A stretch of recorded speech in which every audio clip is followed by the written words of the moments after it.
I'm Luke Jensen. I'm the CEO of Ocado Solutions, and I'm delighted to be talking to you today. Ocado and our partners are doing something completely new in building these facilities together. The kind of partnerships we've developed are unique both in the grocery sector and the tech sector. We build these CFCs together and we operate them hand in hand. They bring together amazing tech talent and grocery expertise under one roof. So these launches have really broken new ground for us, our partners, and the grocery sector globally. The go-lives are more than just symbolic for the Ocado story. They're not just pins to drop into a world map.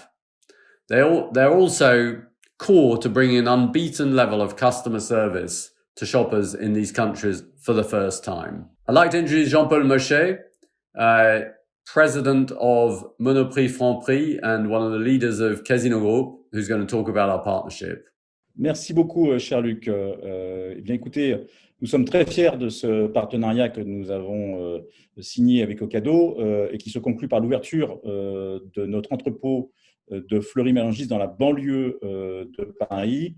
Un entrepôt qui, à terme, fera près de 500 millions d'euros de chiffre d'affaires, grâce notamment à des spokes que nous allons ouvrir en Île-de-France, mais aussi dans le nord de la France pour pouvoir étendre notre force de frappe sur les Hauts-de-France.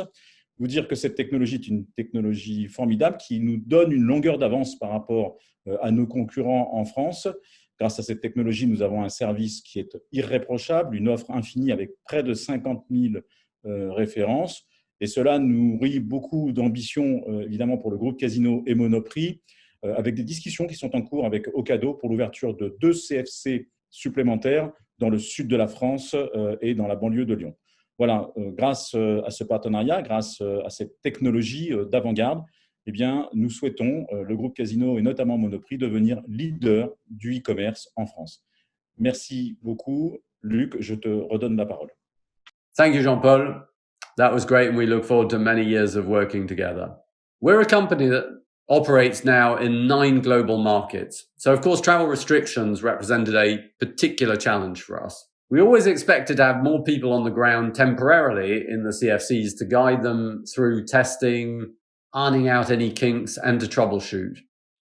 But with borders closed, we've had to look for new solutions, such as guiding via video link where possible, and of course relying more on the dedication of our newly trained engineers on site in countries who have been superb. Another ongoing area around training engineers for our upcoming CFCs is that normally we would have planned for recruits from around the world to spend time at our sites in the UK to get to grips with the tech in fully operating sites. Obviously now we've been looking at ways around this with remote training more and more in the spotlight. Just taking the US as an example, we're looking at training with live video, recorded video, other forms of virtual and online training, pop-up training facilities in country, and potentially in the future, virtual reality and augmented reality. So what's great is that our people have found very smart ways of getting around the constraints and the restrictions to be able to continue with our projects and go live with our sites. There's no doubt that COVID-19 has driven the online grocery market to a new inflection point. Of course, demand for online skyrocketed everywhere where lockdowns were imposed. But the question of structural change in the market comes down to how much of this is going to stick after the crisis as we start to ease in different markets.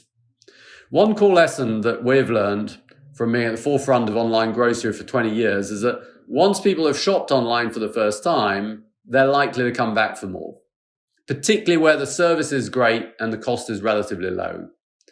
COVID-19 has pushed many people into shopping for online grocery for the first time, and we would expect much of this to stick. Recent evidence bears this out. If you look at the Kantar data in the UK, showed that in June, even though lockdown was easing, grocery online sales continued to accelerate. Our partners, Casino and Sobeys, have brought forward their customer launches in the CFCs to accommodate higher demand than anticipated. And consumer surveys are beginning to show, particularly in the US and Europe, that large proportion of those that have shopped online for groceries during the crisis will continue to do so. And I'd expect to see similar patterns in other markets as more research comes out. And this bears out long-standing trends in our own data for the UK that shows that as new cohorts come to online grocery, they tend to stick. As e-commerce penetration rises around the world, we're looking at a structural change. And for Ocado Solutions, this means that we're having more conversations with our current partners about how we can help them go further and faster. And in terms of new prospects on the horizon, all I'd say is that it's very clear that building sustainable, scalable offerings for grocery online is now absolutely top of the agenda in grocery boardrooms worldwide. And Ocado remains the only player that has shown that it can help those grocers achieve that profitably at scale. Thank you.